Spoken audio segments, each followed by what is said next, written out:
News express ಎಟ್ 6ಗೆ ಸ್ವಾಗತ. ನಾನು ಮಧುಶ್ರೀ. ಮುರುಘಾ ಶ್ರೀಗಳಿಗೆ ಅಗ್ನಿ ಪರೀಕ್ಷೆ ಎದುರಾಗಿರೋದು ಹೇಗೆ? ಮುರುಘಾ ಶ್ರೀಗಳಿಗೆ ನಾಳೆ ಜಾಮೀನು ಸಿಗುತ್ತಾ, ಬಂಧನವಾಗುತ್ತಾ? ಬಸವರಾಜನ್ಗೆ ಜಾಮೀನು ಸಿಕ್ಕರೂ ಸಂಕಷ್ಟ ತಪ್ಪಿಲ್ಲಬೇಕೆ? ಕರುನಾಡಿನಲ್ಲಿ ಮಹಾಮಳೆ ಸೃಷ್ಟಿ ಮಾಡಿರುವ ಸಂಕಷ್ಟಗಳು ಏನೇನು? ಬೆಂಗಳೂರಿನ ಲೇಔಟ್ ನಿವಾಸಿಗಳಿಗೆ ಆಗಿರುವ ಶಾಕ್ ಎಂಥದ್ದು? ಬೆಂಕಿಯ ಕೆನ್ನಾಲಿಗೆಯಲ್ಲಿ ಮನೆ ಸುಟ್ಟು ಭಸ್ಮವಾಗಿದ್ದು ಎಲ್ಲಿ? ಪ್ರಧಾನಿ ಮೋದಿ ಮಂಗಳೂರು ಭೇಟಿಗೆ ಹೇಗಿದೆ ಸಿದ್ಧತೆ? ಚಿತ್ರದುರ್ಗದ ಮುರುಘಾ ಶ್ರೀಗಳಿಗೆ ಎದುರಾಯ್ತಾ ಬಂಧನ ಭೀತಿ? ಜಾಮೀನಿಗೆ ಆಕ್ಷೇಪಣೆ ಸಲ್ಲಿಸಿದ್ರೆ ಶ್ರೀಗಳಿಗೆ ಕಂಟಕವಾಗುತ್ತಾ? ಶ್ರೀಗಳ ಬಂಧನಕ್ಕೆ ಆಗ್ರಹಿಸಿ ಪ್ರೊಟೆಸ್ಟ್ ಮಾಡಿದ್ದು ಎಲ್ಲೆಲ್ಲಿ? ಇದೆಲ್ಲವನ್ನ ನೋಡೋಣ. ಶ್ರೀಗಳಿಗೆ ಸಂಕಷ್ಟ ನ್ಯೂಸ್ ಎಕ್ಸ್‌ಪ್ರೆಸ್ನಲ್ಲಿ. ಚಿತ್ರದುರ್ಗದ ಮುರುಘಾ ಮಠದ ಮಠಾಧೀಶರಾಗಿರುವ ಡಾಕ್ಟರ್ ಶಿವಮೂರ್ತಿ ಸ್ವಾಮೀಜಿಗೆ ಸಂಕಷ್ಟ ಎದುರಾಗಿದೆ. ಈಗ ಮುರುಘಾ ಶ್ರೀಗಳಿಗೆ ಬೇಲ ಜೇಲ ಏನಾಗುತ್ತೆ ಭವಿಷ್ಯ ಅನ್ನೋ ಪ್ರಶ್ನೆ ಮೂಡಿದೆ. ಮುರುಘಾ ಶ್ರೀಗಳ ವಿರುದ್ಧ ಫೋಕ್ಸೋ ಪ್ರಕರಣ ದಾಖಲಾಗಿದೆ. ಶ್ರೀಗಳ ಜಾಮೀನು ಅರ್ಜಿ ವಿಚಾರಣೆ ನಾಳೆಗೆ ಮುಂದೂಡಲಾಗಿದೆ. ನಿರೀಕ್ಷಣಾ ಜಾಮೀನು ಅರ್ಜಿ ವಿಚಾರಣೆಯನ್ನ ಚಿತ್ರದುರ್ಗ ಜಿಲ್ಲಾ 1ನೇ ಹೆಚ್ಚುವರಿ ಕೋರ್ಟ್ ನಾಳೆಗೆ ಮುಂದೂಡಿದೆ. ನಾಳೆ ಶ್ರೀಗಳಿಗೆ ಜಾಮೀನು ಸಿಗುತ್ತಾ ಇಲ್ವಾ ಅನ್ನೋ ಕುತೂಹಲ ಮೂಡಿದೆ.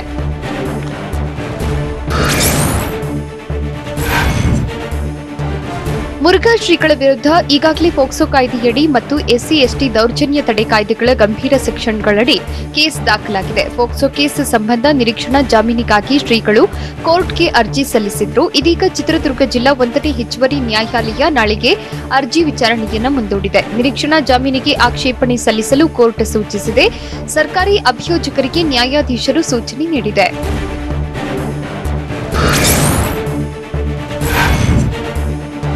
ಶ್ರೀಗಳ ಜಾಮೀನಿಗೆ ತಕರಾರು ಸಲ್ಲಿಸಲು ಅವಕಾಶವಿದೆ. ನೋಟಿಸ್ ಈಗ ಸಿಕ್ಕಿದೆ. ನಾಳೆ ತಕರಾರು ಅರ್ಜಿಯನ್ನ ಸಲ್ಲಿಸುತ್ತೇವೆ ಅಂತ ಚಿತ್ರದುರ್ಗದಲ್ಲಿ ಸಂತ್ರಸ್ತರ ಪರ ವಕೀಲರಾದ ಶ್ರೀನಿವಾಸ್ ಹೇಳಿದ್ರು. ಜಾಮೀನು ಸೇರಿ ಎಲ್ಲಾ ಅರ್ಜಿಗೂ ತಕರಾರು ಸಲ್ಲಿಸುತ್ತೇವೆ. ಕಾನೂನಿನಲ್ಲಿ ಬೇಲ್ ಕೊಡಬೇಕೆಂದು ಏನ್ ಅವಕಾಶ ಇದೆ, ಹಾಗೆ ಬೇಲ್ ಕೊಡಬಾರದು ಅಂತ ಅಷ್ಟೇ ಅವಕಾಶಗಳು ಇದೆ.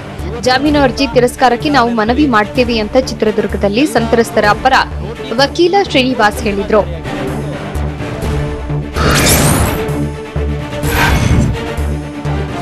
ಚಿತ್ರದುರ್ಗದ ಮುರುಘಾ ಶ್ರೀಗಳ ವಿರುದ್ಧ ಫೋಕ್ಸೋ ಪ್ರಕರಣ ದಾಖಲಾಗಿದೆ. ನಾಳೆ ಕೋರ್ಟ್ನಲ್ಲಿ ಜಾಮೀನು ಸಿಗುತ್ತಾ ಇಲ್ವಾ ಅನ್ನೋ ಪ್ರಶ್ನೆ ಮೂಡಿದೆ. ಚಿತ್ರದುರ್ಗದಲ್ಲಿ ಟಿವಿ9 ಜೊತೆ ಮುರುಘಾ ಶ್ರೀಗಳ ಪರ ವಕೀಲ ವಿಶ್ವನಾಥಯ್ಯ ಮಾತನಾಡಿದ್ರು. ಜಾಮೀನು ಹಾಗೂ ನಿರೀಕ್ಷಣಾ ಜಾಮೀನು ಎರಡಕ್ಕೂ ಅರ್ಜಿ ಹಾಕಿದ್ವಿ. ಸದ್ಯ ಇವತ್ತು ಕೋರ್ಟ್ನಲ್ಲಿ ವಿಚಾರಣೆ ನಡೆದಿದೆ. ತಕರಾರು ಅರ್ಜಿ ಸಲ್ಲಿಕೆಗೆ ಅವಕಾಶವನ್ನು ಕೊಟ್ಟು ನಾಳೆಗೆ ಕೋರ್ಟ್ ವಿಚಾರಣೆ ಮುಂದೂಡಿದೆ. ನಾಳೆ ಅರ್ಜಿ ವಿಚಾರಣೆ ನಡೆಯಲಿದೆ ಅಂತ ಟಿವಿ9ಗೆ ಮುರುಘಾ ಶ್ರೀಗಳ ಪರ ವಕೀಲ ವಿಶ್ವನಾಥಯ್ಯ ಹೇಳಿದ್ರು.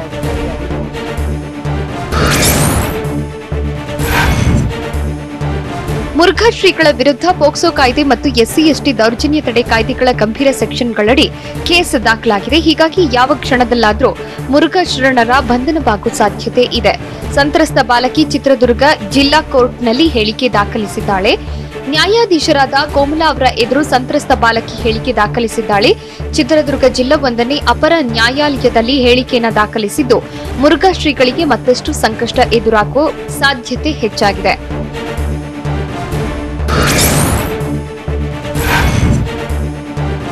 ಮುರುಘಾ ಶ್ರೀಗಳ ವಿರುದ್ಧ ಫೋಕ್ಸೋ ಪ್ರಕರಣ ದಾಖಲಾಗಿದೆ. ಚಿತ್ರದುರ್ಗ ಎಸ್ಪಿ ಪರಶುರಾಮ್ಗೆ ಎನ್ಸಿಪಿಸಿಆರ್ ನೋಟಿಸ್ ನೀಡಿದೆ. ಈಗಾಗಲೇ ರಾಷ್ಟ್ರೀಯ ಮಕ್ಕಳ ಹಕ್ಕು ರಕ್ಷಣಾ ಆಯೋಗದಿಂದ ನೋಟಿಸ್ ಜಾರಿ ಮಾಡಿದೆ. ಪ್ರಕರಣದ ಬಗ್ಗೆ ಯಾವ ಕ್ರಮ ಕೈಗೊಂಡಿದ್ದೀರಿ ಎಂದು ನೋಟಿಸ್ ನೀಡಿದ್ದು 9 ಪ್ರಶ್ನೆಗಳನ್ನು ಕೇಳಿ 7 ದಿನಗಳಲ್ಲಿ ಉತ್ತರಿಸಲು ಎನ್ಸಿಪಿಸಿಆರ್ ಸೂಚಿಸಿದೆ. ಸುಮೋಟೋ ಕೇಸ್ ದಾಖಲಿಸಿಕೊಂಡು ಎನ್ಸಿಪಿಸಿಆರ್ ನೋಟಿಸ್ ನೀಡಿದ್ದು, ಇತ್ತ ಪೊಲೀಸ್ ಇಲಾಖೆ ಹೈ ಅಲರ್ಟ್ ಆಗಿದೆ.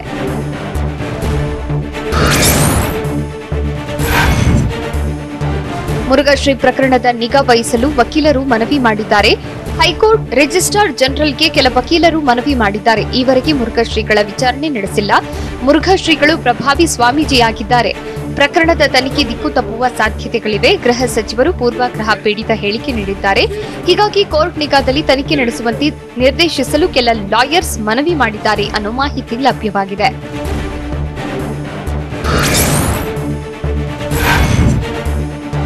ಅತ್ಯಾಚಾರ ಆರೋಪ ಕೇಸ್ನಲ್ಲಿ ಮಾಜಿ ಶಾಸಕ ಬಸವರಾಜನ್ ಕೊಂಚ ರಿಲೀಫ್ ಸಿಕ್ಕಿದೆ.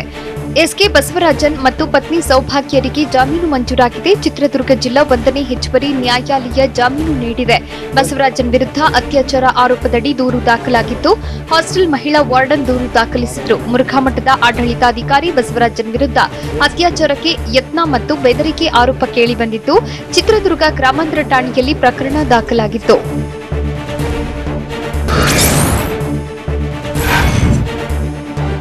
ಮುರುಘಾ ಶರಣರ ವಿರುದ್ಧ ಪೋಕ್ಸೋ ಕಾಯ್ದೆಯಡಿ ಕೇಸ್ ದಾಖಲಾಗಿದೆ. ಶಿವಮೊಗ್ಗ ಡಿಸಿ ಕಚೇರಿ ಎದುರು ದಲಿತ ಸಂಘರ್ಷ ಸಮಿತಿ ಪ್ರತಿಭಟನೆ ನಡೆಸಿದೆ. ಮುರುಘಾ ಸ್ವಾಮೀಜಿ ಬಂಧಿಸುವಂತೆ ಪ್ರತಿಭಟನಾಕಾರರು ಪಟ್ಟು ಹಿಡಿದಿದ್ರು. ಪೋಕ್ಸೋ ಕೇಸ್ ದಾಖಲಾದರೂ ಮುರುಘಾ ಶ್ರೀಗಳನ್ನ ಬಂಧಿಸದೆ ಮೀನಾಮಿಷ ಎಣಿಸಲಾಗ್ತಿದೆ ಅಂತ ಕಿಚ್ಚು ಹೊರಹಾಕಿದ್ರು. ಇನ್ನು ಮುರುಘಾ ಶ್ರೀಗಳನ್ನ ಬಂಧಿಸುವಂತೆ ಮೈಸೂರಿನಲ್ಲೂ ಪ್ರತಿಭಟನೆ ಮಾಡಿದ್ರು.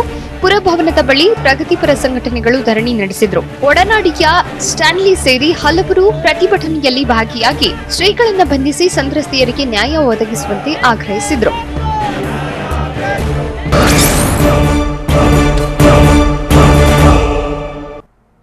ಜಲತಾಂಡವಕ್ಕೆ ಸಿಲುಕಿ ಅನ್ನದಾತರು ಕಣ್ಣೀರಿಡ್ತಿರುವುದು ಹೇಗೆ? ಸಾವಿರಾರು ಹೆಕ್ಟೇರ್ ಪ್ರದೇಶದ ಬೆಳೆ ನುಂಗಿ ಜಲಾಸುರ ಕೇಕೆ ಹಾಕಿದ್ದು ಹೇಗಿತ್ತು? ರಾಜ್ಯದಲ್ಲಿ ಅನ್ನದಾತರ ಬದುಕಿಗೆ ಮಳೆ ಕೊಳ್ಳಿ ಇಟ್ಟಿದ್ದು ಹೇಗೆ? ಇದೆಲ್ಲವನ್ನ ನೋಡೋಣ ಸಂಕಷ್ಟಗಳ ಪ್ರವಾಹ ನ್ಯೂಸ್ ಎಕ್ಸ್‌ಪ್ರೆಸ್‌ನಲ್ಲಿ.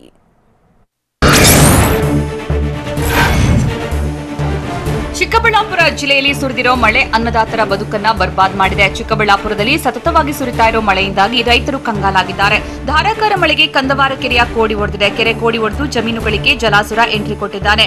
ಚಿಕ್ಕಬಳ್ಳಾಪುರ ಜಿಲ್ಲೆಯ ಅಗಲಗುರ್ಕಿಯಲ್ಲಿ ವೆಂಕಟೇಶ್ ಎಂಬುವರಿಗೆ ಸೇರಿದ ಗುಲಾಬಿ ತೋಟ ಪೂರ್ತಿ ನಾಶವಾಗಿದೆ. ಗುಲಾಬಿ ತೋಟ ಸಂಪೂರ್ಣ ಜಲಾವೃತವಾಗಿ ಅನ್ನದಾತ ಕಣ್ಣೀರಿಡುವಂತಾಗಿದೆ. ಕೈಗೆ ಬಂದ ತುತ್ತು ಬಾಯಿಗೆ ಬರದಂತಾಗಿ ರೈತರು ಸಂಕಷ್ಟಕ್ಕೆ ಸಿಲುಕಿದ್ದಾರೆ.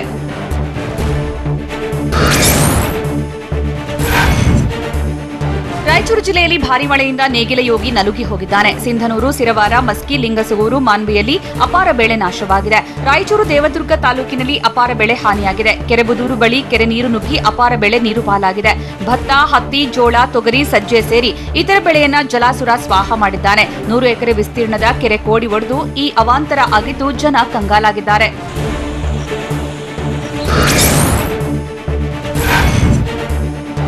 ರಾಮನಗರ ಜಿಲ್ಲೆಯಲ್ಲಿ ಮಳೆ ಹೊಡೆತಕ್ಕೆ ರೈತರ ಬದುಕು ಬೀದಿಗೆ ಬಂದಿದೆ. ರಣಮಳೆ ಹೊಡೆತಕ್ಕೆ ಬೆಳೆಗಳೆಲ್ಲ ನೆಲಸಮವಾಗಿವೆ. ಸಾವಿರಾರು ಹೆಕ್ಟೇರ್ ಪ್ರದೇಶದಲ್ಲಿನ ಬೆಳೆ ಸರ್ವನಾಶವಾಗಿದೆ. ಜಿಲ್ಲೆಯಲ್ಲಿ 1110 ಹೆಕ್ಟೇರ್ ಪ್ರದೇಶದಲ್ಲಿ ಬೆಳೆಗಳು ಸಂಪೂರ್ಣ ನೀರು ಪಾಲಾಗಿದೆ. ಮಳೆಗೆ 600 ಹೆಕ್ಟೇರ್ ಕೃಷಿ ಜಮೀನು ಕೊಚ್ಚಿ ಹೋಗಿದೆ. 500 ಹೆಕ್ಟೇರ್ ತೋಟಗಾರಿಕೆ ಬೆಳೆಗಳನ್ನ ಜಲಾಸುರ ನುಂಗಿ ಹಾಕಿದ್ದಾನೆ. ತೆಂಗು, ರೇಷ್ಮೆ, ರಾಗಿ ಹಾಗೂ ಭತ್ತ ಸೇರಿ ಹಲವು ಬೆಳೆ ಕಳೆದುಕೊಂಡು ಅನ್ನದಾತರು ಕಣ್ಣೀರಿಡುವಂತಾಗಿದೆ.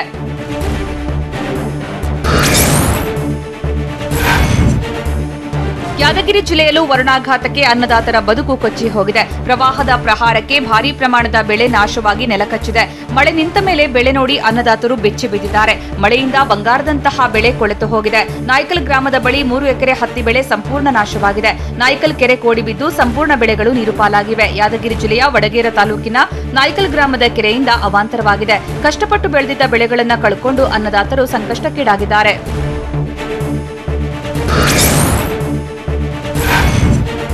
ಚಿಕ್ಕಬಳ್ಳಾಪುರ ಜಿಲ್ಲೆಯಲ್ಲಿ ವರುಣರಾಯ ರೈತರಿಗೆ ಕಣ್ಣೀರ ಪ್ರವಾಹವನ್ನೇ ತರಿಸಿದ್ದಾನೆ. ಚಿಕ್ಕಬಳ್ಳಾಪುರದಲ್ಲೂ ದ್ರಾಕ್ಷಿ ಬೆಳೆಗೆ ಮಳೆ ಕಂಟಕ ತಂದಿದೆ. ಕಂದವಾರ ಕೆರೆಯ ಕೋಡಿ ಒಡೆದು ಜಮೀನುಗಳಿಗೆ ನೀರು ಎಂಟ್ರಿ ಕೊಟ್ಟಿದೆ. ದ್ರಾಕ್ಷಿ ತೋಟ ಜಲಾವೃತವಾಗಿದ್ದು ಅಪಾರ ಪ್ರಮಾಣದ ಬೆಳೆ ನೀರು ಪಾಲಾಗಿದೆ.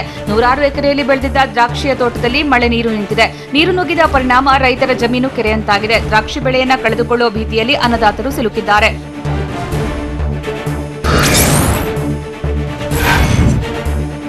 ಚಾಮರಾಜನಗರ ಜಿಲ್ಲೆಯಲ್ಲೂ ಅನ್ನದಾತರ ಬದುಕನ್ನ ಮಳೆ ಬರ್ಬಾದ್ ಮಾಡಿದೆ. ಮಳೆ ಹೊಡೆತದಿಂದ ರೈತರು ಸಂಕಷ್ಟಕ್ಕೆ ಸಿಲುಕಿದ್ದಾರೆ. ಜಲಪ್ರಳಯಕ್ಕೆ ರೈತರ ಗೋಳು ಹೇಳತೀರದಾಗಿದೆ. ಚಾಮರಾಜನಗರದ ಯಳಂದೂರು ಭಾಗದಲ್ಲಿ ಭಾರೀ ನಷ್ಟವಾಗಿದೆ. ಅರಿಶಿನ, ಬಾಳೆ, ಕಬ್ಬು, ತರಕಾರಿ ಎಲ್ಲಾ ನೀರು ಪಾಲಾಗಿದೆ. ಬೆಳೆಗಳನ್ನ ನುಂಗಿ ಹಾಕಿ ಜಲಾಸುರ ಕೇಕೆ ಹಾಕಿದ್ದಾನೆ. ಅಪಾರ ಬೆಳೆ ಕಳೆದುಕೊಂಡು ಅನ್ನದಾತರು ದಿಗಿಲಿಗೆ ಬಿದ್ದಿದ್ದಾರೆ.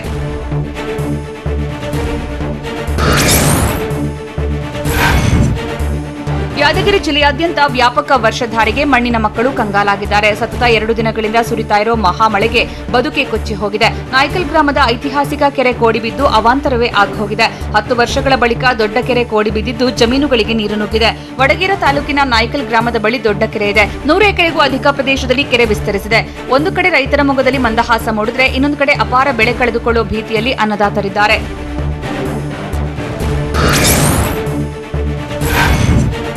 ಹಾವೇರಿ ಜಿಲ್ಲೆಯಲ್ಲೂ ಮಳೆ ಅನ್ನದಾತರ ಬದುಕಿಗೆ ಕೊಳ್ಳಿ ಇಟ್ಟಿದೆ. ಮಳೆ ಅಬ್ಬರಕ್ಕೆ ಹಳ್ಳ ಕೊಳ್ಳ ಭರ್ತಿಯಾಗಿದೆ. ಇದರಿಂದ ಅಪಾರ ಪ್ರಮಾಣದ ಜಮೀನು ಜಲಾವೃತವಾಗಿದೆ. ರಣಮಳೆಯ ಹೊಡೆತಕ್ಕೆ ಮೆಕ್ಕೆಜೋಳ ಸಂಪೂರ್ಣ ನೆಲಕಚ್ಚಿದೆ. ಹಾವೇರಿಯ ಅಗಡಿಯಲ್ಲಿ ರೈತರಿಗೆ ಸಂಕಷ್ಟಗಳ ಸರಮಾಲೆಯೇ ಸೃಷ್ಟಿಯಾಗಿದೆ. ಜಮೀನಿನಲ್ಲಿ ನೀರು ನಿಂತು ಬೆಳೆ ಕೊಳೆಯುವ ಆತಂಕ ಮನೆ ಮಾಡಿದೆ.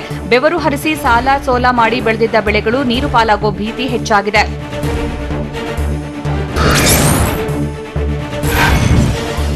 ದಾವಣಗೆರೆ ಜಿಲ್ಲೆಯಲ್ಲೂ ಮಳೆ ಅವಾಂತರಗಳ ಸುರಿಮಳೆಯನ್ನೇ ತಂದೊಡ್ಡಿದೆ. 3 ದಶಕಗಳ ಬಳಿಕ ಹೊದಿಗೆರೆ ಕೆರೆ ಕೋಡಿ ಒಡೆದಿದೆ. ದಾವಣಗೆರೆ ಜಿಲ್ಲೆಯ ಚನ್ನಗಿರಿ ತಾಲೂಕಿನಲ್ಲಿ ಈ ಹೊದಿಗೆರೆ ಕೆರೆ ಇದೆ. ಕೆರೆ ಕೋಡಿ ಒಡೆದು ಜಮೀನುಗಳಿಗೆ ಅಪಾರ ಪ್ರಮಾಣದ ನೀರು ನುಗ್ಗಿದೆ. ಜಲಾಸುರ ಜಮೀನುಗಳಿಗೆ ಎಂಟ್ರಿ ಕೊಟ್ಟಿರೋದ್ರಿಂದ ಅನ್ನದಾತ ಕಂಗಾಲಾಗಿದ್ದಾನೆ. ಅಪಾರ ಬೆಳೆ ನೀರು ಪಾಲಾಗೋ ಆತಂಕವೂ ಮನೆ ಮಾಡಿದೆ. ಇನ್ನೊಂದು ಕಡೆ ಕೆರೆ ಕೋಡಿ ಬಿದ್ದಿದ್ರಿಂದ ನೀರಿನಲ್ಲಿ ಜನ ಮೀನು ಬೇಟೆಯಾಡ್ತಾ ಇದ್ದಾರೆ. ಕೆರೆ ತುಂಬಿರೋದ್ರಿಂದ ರೈತರ ಮೊಗದಲ್ಲಿ ಒಂದ್ ಕಡೆ ಮಂದಹಾಸ ಮೂಡಿದ್ರೆ ಹಲವು ರೈತರು ಬೆಳೆ ಕಳೆದುಕೊಳ್ಳೋ ಭೀತಿಯಲ್ಲಿದ್ದಾರೆ.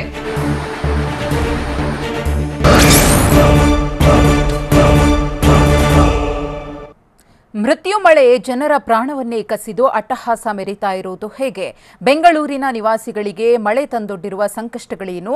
20 ವರ್ಷಗಳ ಬಳಿಕ ಕೆರೆ ಕೋಡಿ ಬಿದ್ದರೂ ಸಂಕಷ್ಟ ಎದುರಾಗಿದ್ದು ಹೇಗೆ? ಇದೆಲ್ಲವನ್ನ ನೋಡೋಣ ಕಣ್ಣೀರ ಹೊಳೆ ನ್ಯೂಸ್ ಎಕ್ಸ್‌ಪ್ರೆಸ್‌ನಲ್ಲಿ.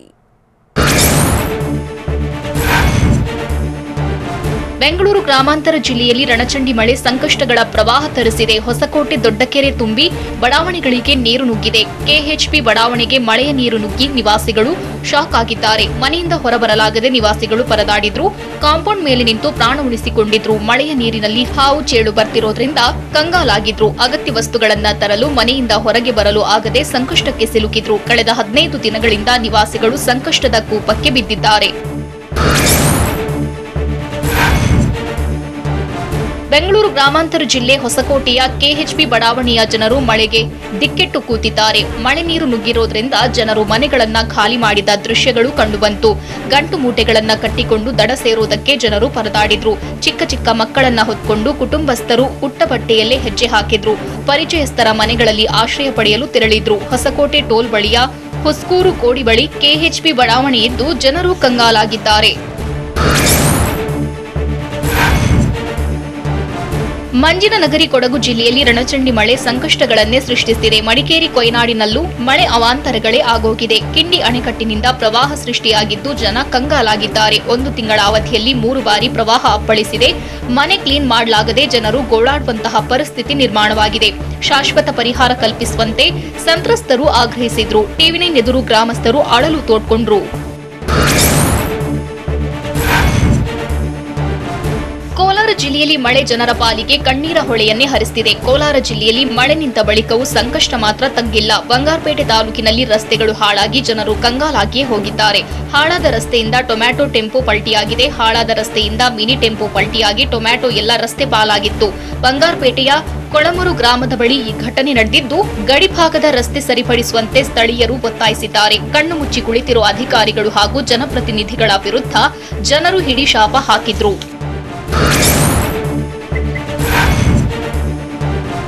ರಾಮನಗರ ಜಿಲ್ಲೆಯಲ್ಲಿ ಮಳೆ ಜನರ ಬದುಕನ್ನ ಬರ್ಬಾದ್ ಮಾಡಿದೆ. ರಾಮನಗರದ ತಿಟ್ಟಮಾರನಹಳ್ಳಿಯಲ್ಲಿ ಕೆರೆ ಕೋಡಿ ಬಿದ್ದಿದೆ. ಕೆರೆ ನೀರು ಗ್ರಾಮದ ತುಂಬಾ ಹರಿದು ಸಂಕಷ್ಟ ಸೃಷ್ಟಿಯಾಗಿದೆ. ಮನೆಯಲ್ಲಿದ್ದ ಅಗತ್ಯ ವಸ್ತುಗಳು ನೀರು ಪಾಲಾಗಿದೆ. ತಿಟ್ಟಮಾರನಹಳ್ಳಿಯಲ್ಲಿ 35 ಮನೆಗಳಿಗೆ ಮಳೆ ನೀರು ಎಂಟ್ರಿ ಕೊಟ್ಟಿದ್ದರಿಂದ ಅವಾಂತರಗಳೇ ಆಗಿದೆ. ಗ್ರಾಮದಲ್ಲಿ ಅಧಿಕಾರಿಗಳು ತಾತ್ಕಾಲಿಕ ಕಾಳಜಿ ಕೇಂದ್ರ ಓಪನ್ ಮಾಡಿದ್ದಾರೆ. ಮನೆಗೆ ನೀರು ನುಗ್ಗಿದ್ರಿಂದ ಬದುಕು ಬೀದಿಗೆ ಬಂದಿದೆ. ಕಾಳಜಿ ಕೇಂದ್ರದಲ್ಲೇ ಗ್ರಾಮಸ್ಥರು ಗಣೇಶ ಹಬ್ಬ ಆಚರಿಸಿದ್ದಾರೆ.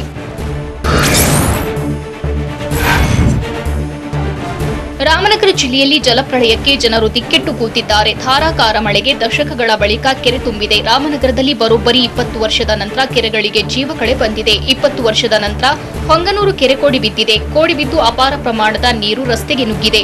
ಹೊಂಗನೂರು ಕೆರೆ ನೀರಿನ ರಭಸಕ್ಕೆ ರಸ್ತೆಗಳು ಸರ್ವನಾಶವಾಗಿದೆ. ಅಪಾರ ಪ್ರಮಾಣದ ಬೆಳೆಗಳು ಕೂಡ ಜಲಾಸುರನ ಪಾಲಾಗಿದೆ. ಬೆಳೆ ಕಳೆದುಕೊಂಡು ಅನ್ನದಾತರು ಕಣ್ಣೀರಿಡೋ ಪರಿಸ್ಥಿತಿ ನಿರ್ಮಾಣವಾಗಿದೆ.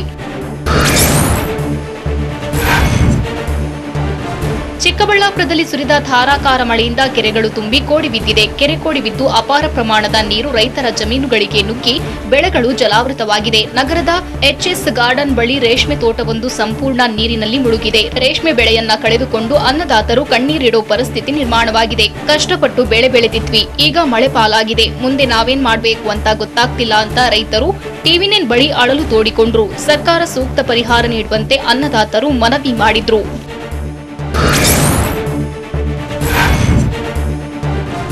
ಗದಗ ಜಿಲ್ಲೆಯಲ್ಲಿ ರಣಚಂಡಿ ಮಳೆ ಜನರ ಬದುಕನ್ನ ಬೀದಿಗೆ ತಂದಿದೆ. ಗದಗ ಜಿಲ್ಲೆಯ ಲಕ್ಷ್ಮೇಶ್ವರ ತಾಲೂಕಿನ ಯಡವತ್ತಿ ಗ್ರಾಮದಲ್ಲಿ ಮನೆಗಳು ಕುಸಿದು ಬಿದ್ದಿವೆ. ಮನೆ ಖಾಲಿ ಮಾಡಿದ ಕೆಲವೇ ಗಂಟೆಗಳಲ್ಲಿ ಮನೆ ನೆಲಸಮವಾಗಿದೆ. ಒಂದೇ ಕುಟುಂಬದ 6 ಜನ ಪವಾಡ ಸದೃಶ ಬಚಾವಾಗಿದ್ದಾರೆ. ಬಾಳಿ ಬದುಕಿದ ಮನೆ ಕುಸಿದು ಕುಟುಂಬ ಬೀದಿಗೆ ಬಂದಿದೆ. ಶರೀಫ್ ಸಾಬ್ ಪತ್ನಿ ಹಜರತ್ ಬಿ ದಂಪತಿ ಕಣ್ಣೀರಿಟ್ಟಿದ್ದಾರೆ. ಗ್ರಾಮದ ಗರಡಿ ಮನೆಯಲ್ಲಿ ಕುಟುಂಬ ಆಸರೆ ಪಡೆದುಕೊಂಡಿದೆ. ಸೂಕ್ತ ವ್ಯವಸ್ಥೆಯನ್ನ ಕಲ್ಪಿಸದ ಜಿಲ್ಲಾಡಳಿತದ ನಿರ್ಲಕ್ಷ್ಯದ ವಿರುದ್ಧ ಗ್ರಾಮಸ್ಥರು, ಕುಟುಂಬ ಸದಸ್ಯರು ಆಕ್ರೋಶ ಹೊರಹಾಕಿದ್ದಾರೆ.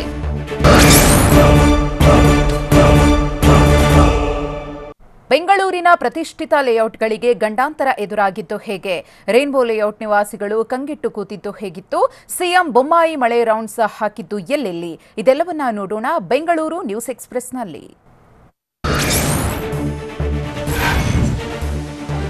ಬೆಂಗಳೂರಿನಲ್ಲಿ ಅಬ್ಬರಿಸಿರುವ ಮಳೆರಾಯ ಜನರಿಗೆ ಕಣ್ಣೀರ ಪ್ರವಾಹವನ್ನೇ ತರಿಸಿದ್ದಾನೆ. ಬೆಂಗಳೂರಿನ ಪ್ರತಿಷ್ಠಿತ ಬಡಾವಣೆ ಜನರು ಮಳೆರಾಯನ ಕಡುಕೋಪಕ್ಕೆ ಕಂಗಾಲಾಗಿ ಹೋಗಿದ್ದಾರೆ. ಬೆಂಗಳೂರಿನ ರೈನ್ಬೋ ಲೇಔಟ್ನಲ್ಲಿ ಸಂಕಷ್ಟಗಳ ಸರಮಾಲೆಯೇ ಸೃಷ್ಟಿಯಾಗಿದೆ. ರೈನ್ಬೋ ಲೇಔಟ್ನಲ್ಲಿ ಮಳೆ ನೀರು ಹಾಗೆ ಸ್ಟಾಕ್ ಆಗಿದ್ದು ಜನ ದಿಗಿಲಿಗೆ ಬಿದ್ದಿದ್ದಾರೆ. ಸಂಪೂರ್ಣ ಲೇಔಟ್ ಜಲಾವೃತವಾಗಿದ್ದು ರೈನ್ಬೋ ಡ್ರೈವ್ ನಿವಾಸಿಗಳಿಗೆ ಕಣ್ಣೀರ ಪ್ರವಾಹ ಸೃಷ್ಟಿಯಾಗಿದೆ. ಅನ್ನ ನೀರಿಗೂ ಪರದಾಡುವ ಪರಿಸ್ಥಿತಿ ನಿರ್ಮಾಣವಾಗಿದೆ.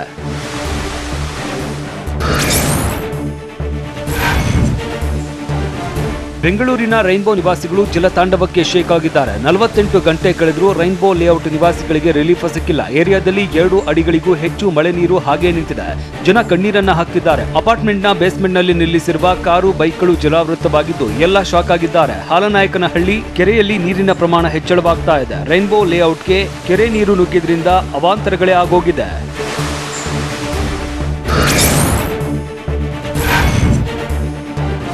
ರೈನ್ಬೋ ಡ್ರೈವ್ ನಿವಾಸಿಗಳ ಬದುಕಿಗೆ ಮಳೆರಾಯ ಕೊಳ್ಳಿ ಇಟ್ಟಿದ್ದಾನೆ. ಐಷಾರಾಮಿ ವಿಲ್ಲಾಗಳು ಹಾಗೂ ಲೇಔಟ್ ಜಲಾವೃತವಾಗಿರುವುದರಿಂದ ನಿವಾಸಿಗಳು ಪರದಾಡ್ತಾ ಇದ್ದಾರೆ. ಕೆಲವರು ಮನೆಯಲ್ಲೇ ಲಾಕ್ ಆಗಿದ್ದಾರೆ. ಅನ್ನಕ್ಕೂ ಜನ ಪರದಾಡ್ತಿದ್ದಾರೆ. ಟ್ರಾಕ್ಟರ್ ಮೂಲಕ ಅಗತ್ಯ ವಸ್ತುಗಳನ್ನ ಪೂರೈಸಲಾಗ್ತಾ ಇದೆ. ಹಾಲನಾಯಕನಹಳ್ಳಿ ಕೆರೆ ನೀರಿನಿಂದ 430 ವಿಲ್ಲಾ ನಿವಾಸಿಗಳಿಗೆ ತೀವ್ರ ಸಂಕಷ್ಟ ಎದುರಾಗಿದೆ. ವರುಣಾಘಾತಕ್ಕೆ ಜನರ ಸಂಕಷ್ಟ ಹೇಳತೀರದಂತಾಗಿದೆ.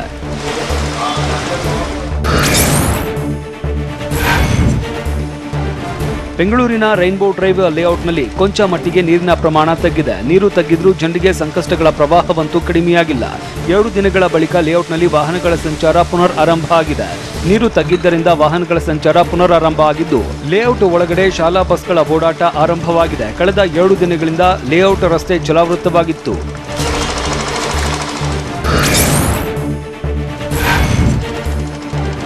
ಮಳೆ ನೀರಿನಿಂದ ಮನೆಯಲ್ಲೇ ಸಿಲುಕಿರುವ ಜನರು ಹೊರಬರಲಾಗದೆ ಮನೆಯಲ್ಲಿ ಇರೋಕೆ ಆಗದೆ ಒದ್ದಾಡ್ತಾ ಇದ್ರು. ಪಂಪ್ಸೆಟ್ ಮೂಲಕ ಮಳೆ ನೀರನ್ನ ಹೊರಹಾಕಲಾಗ್ತಿದೆ.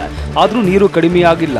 ರೈನ್ಬೋ ಲೇಔಟ್ನ ಜನರು ಟ್ರಾಕ್ಟರ್ ಮೂಲಕ ಓಡಾಡುವ ಪರಿಸ್ಥಿತಿ ನಿರ್ಮಾಣವಾಗಿದೆ. ವಿಲ್ಲಾಗಳು ಸಂಪೂರ್ಣ ಜಲಾವೃತವಾಗಿರೋದ್ರಿಂದ ನಿವಾಸಿಗಳಿಗೆ ಏನ್ ಮಾಡಬೇಕು ಅಂತ ತಿಳಿತಾ ಇಲ್ಲ. ರೈನ್ಬೋ ಡ್ರೈವ್ ನಿವಾಸಿಗಳ ಬದುಕು ಬರ್ಬಾದಾಗಿದೆ. ಇನ್ನು ಹಬ್ಬದ ಖುಷಿಯಲ್ಲಿ ಇರಬೇಕಾಗಿದ್ದ ಟೈಮ್ನಲ್ಲಿ ಜನ ಕಣ್ಣೀರು ಸುರಿಸ್ತಾ ಇದ್ದಾರೆ.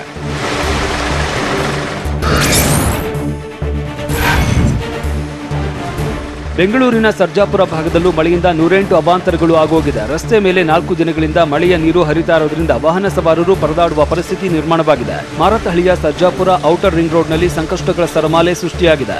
ಮಳೆ ತಗ್ಗಿದ್ರೂ ಜಲರಾಕ್ಷಸನ ಕಡುಕೋಪ ತಣ್ಣಗಾಗಿಲ್ಲ. ಕೆರೆ ತುಂಬಿರೋದ್ರಿಂದ ರಸ್ತೆಗೆ ನೀರು ಎಂಟ್ರಿ ಕೊಟ್ಟಿದೆ. ಎಕೋಸ್ಪೇಸ್ ಬಳಿ ರಸ್ತೆ ಮುಳುಗಡೆಯಾಗಿ ಸವಾರರು ಹೈರಾಣಾಗಿದ್ದಾರೆ.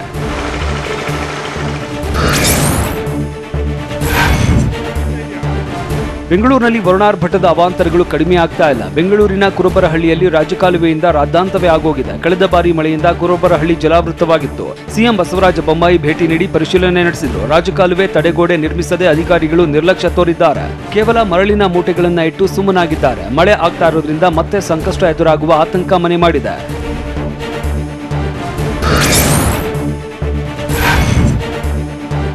ಬೆಂಗಳೂರು ಗ್ರಾಮಾಂತರ ಜಿಲ್ಲೆಯಲ್ಲಿ ಮಳೆಯಿಂದ ಜನ ಶಾಕ್ ಆಗಿದ್ದಾರೆ. ರೈಲ್ವೆ ಅಂಡರ್ ಪಾಸ್ ಒಳಗೆ ಮಳೆಯ ನೀರು ತುಂಬಿಕೊಂಡು ಸವಾರರು ಪರದಾಡಿದ್ರು. ನೀರಲ್ಲಿ ಬರಲಾಗಿದೆ. ರೈಲ್ವೆ ಹಳಿಗಳ ಮೇಲಿಂದಲೇ ವಾಹನ ತಳ್ಳಿಕೊಂಡು ಬರ್ತಾ ಇದ್ದ ದೃಶ್ಯಗಳು ಕಂಡು ಬಂತು. ಅಂಡರ್ ಪಾಸ್ನಲ್ಲಿ ಅಪಾರ ಪ್ರಮಾಣದ ನೀರು ನಿಂತಿದ್ರಿಂದ ಬೆಂಗಳೂರಿನ ಜನ ಕಂಗಾಲಾಗಿದ್ದಾರೆ. ಅಂಡರ್ ಪಾಸ್ಗಳಲ್ಲಿ ಯಾವಾಗಲೂ ಇದೇ ಪರಿಸ್ಥಿತಿ ಅಂತ ಜನ ಬಿಬಿಎಂಪಿ ಅಧಿಕಾರಿಗಳು ಮತ್ತು ಸಿಬ್ಬಂದಿ ವಿರುದ್ಧ ಹಿಡಿಶಾಪ ಹಾಕಿದ್ರು.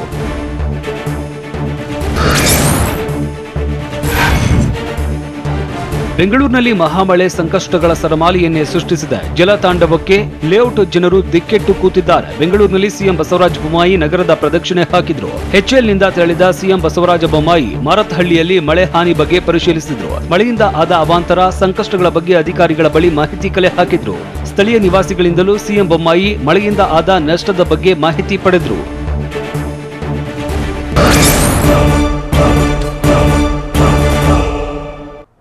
ಕರುನಾಡಿಗೆ ಬೆಂಗಳೂರಿಗೆ ಇನ್ನೂ ಎಷ್ಟು ದಿನ ವರುಣ ಶಾಕ್ ಕೊಡಲಿದ್ದಾನೆ ಗೊತ್ತಾ? ಮಠದ ಆಡಳಿತಾಧಿಕಾರಿ ಹುದ್ದೆಯಿಂದ ಬಸವರಾಜನ್ಗೆ ಗೇಟ್ ಪಾಸ್ ನೀಡುತ್ತಾರಾ? ಪ್ರಧಾನಿ ಮೋದಿ ಮಂಗಳೂರು ಭೇಟಿಗೆ ಹೇಗಿದೆ ಸಕಲ ಸಿದ್ಧತೆ? ಇದೆಲ್ಲವನ್ನ ನೋಡೋಣ ಕರ್ನಾಟಕ ನ್ಯೂಸ್ ಎಕ್ಸ್‌ಪ್ರೆಸ್‌ನಲ್ಲಿ.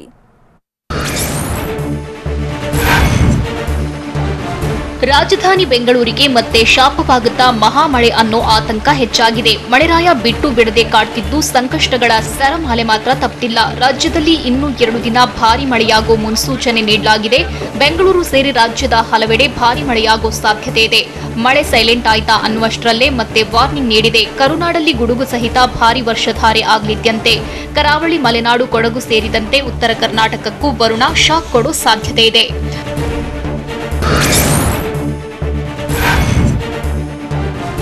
ಮುರುಘಾ ಮಠದ ಎಸ್ಕೆ ಬಸವರಾಜನ್ಗೆ ಮತ್ತೊಂದು ಸಂಕಷ್ಟ ಎದುರಾಗಿದೆ. ಮುರುಘಾ ಮಠದ ಎಸ್ಜೆಎಂ ವಿದ್ಯಾಪೀಠದಿಂದ ಗೇಟ್ ಪಾಸ್ ನೀಡಲು ನಿರ್ಧರಿಸಲಾಗಿದೆ. ಎಸ್ಜೆಎಂ ವಿದ್ಯಾಪೀಠದ ಕಾರ್ಯದರ್ಶಿಯಾಗಿ ನಿವೃತ್ತ ನ್ಯಾಯಾಧೀಶ ಎಸ್ಬಿ ವಸ್ತ್ರದ್ ಮಠ್ ನೇಮಕಕ್ಕೆ ನಿರ್ಧರಿಸಲಾಗಿದೆ. ಇದುವರೆಗೂ ಎಸ್ಕೆ ಬಸವರಾಜನ್ ಕಾರ್ಯದರ್ಶಿಯಾಗಿದ್ರು. ಬಸವರಾಜನ್ ಸ್ಥಾನಕ್ಕೆ ಎಸ್ಬಿ ವಸ್ತ್ರದ್ ಮಠ್ ನೇಮಕಕ್ಕೆ ಸಜ್ಜಾಗಿದ್ದಾರೆ. ಪ್ರಕರಣಗಳ ಚಟುವಟಿಕೆ ಬೆನ್ನಲ್ಲೇ ಮುರುಘಾ ಶ್ರೀಗಳು ನಿರ್ಧಾರ ಕೈಗೊಂಡಿದ್ದಾರೆ.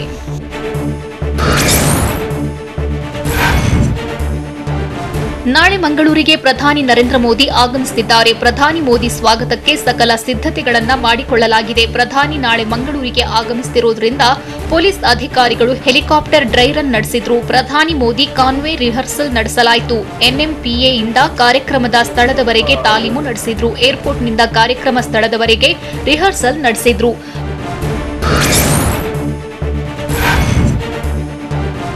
ಮಂಗಳೂರಲ್ಲಿ ಪ್ರಧಾನಿ ಮೋದಿ ಕಾರ್ಯಕ್ರಮಕ್ಕೆ ಅಂತಿಮ ಹಂತದ ಸಿದ್ಧತೆ ನಡೆಸಲಾಗಿದೆ. ಕಾರ್ಯಕ್ರಮದ ವೇದಿಕೆ ಸುತ್ತಲೂ ತಡೆಬೇಲಿ ಹಾಕಿ ಭದ್ರತೆಯನ್ನ ಕೈಗೊಳ್ಳಲಾಗಿದೆ.